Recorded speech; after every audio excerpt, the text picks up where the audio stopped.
The evidence is very clear. China lied and Americans died. We want justice for the American people, transparency for the American people, and accountability for the more than 600,000 Americans who lost their lives from the COVID-19 virus. Every American deserves to know the truth about the COVID cover-up. That's why one of the bills House Republicans are highlighting is the World Deserves to Know Act that I co-introduced with my colleague from Virginia, Rob Whitman. This bill calls for a full investigation to determine the extent of China's actions and cover-up. It sanctions Chinese health agency officials until there is an independent investigation into the origins of COVID-19. And it requires President Biden to work with the intelligence community to identify members of the Chinese Communist Party involved in the persecution of whistleblowers and citizen journalists and sanction them for human rights abuses.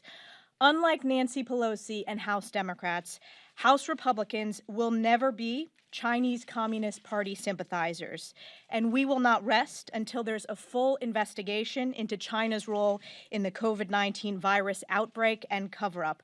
Thank you, Leader McCarthy, for hosting this press conference, and I'm proud to introduce our Foreign Affairs Ranking Member, Congressman Mike McCaul. Thanks, Elise.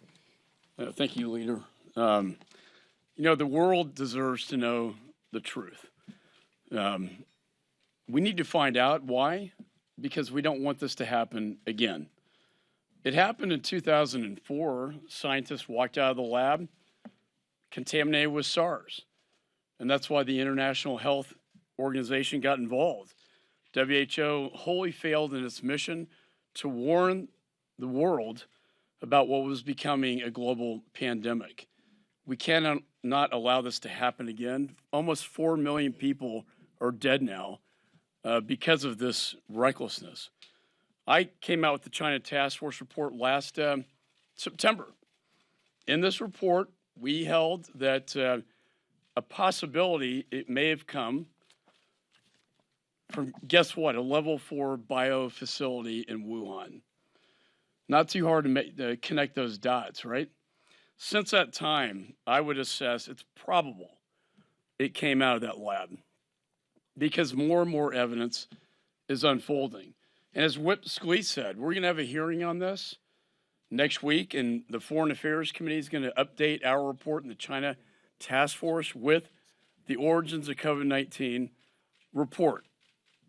Since then, we found out many things. In the fall of 2019, 3 lab workers were hospitalized with flu-like symptoms consistent with COVID-19. They were required to report this within 24 hours.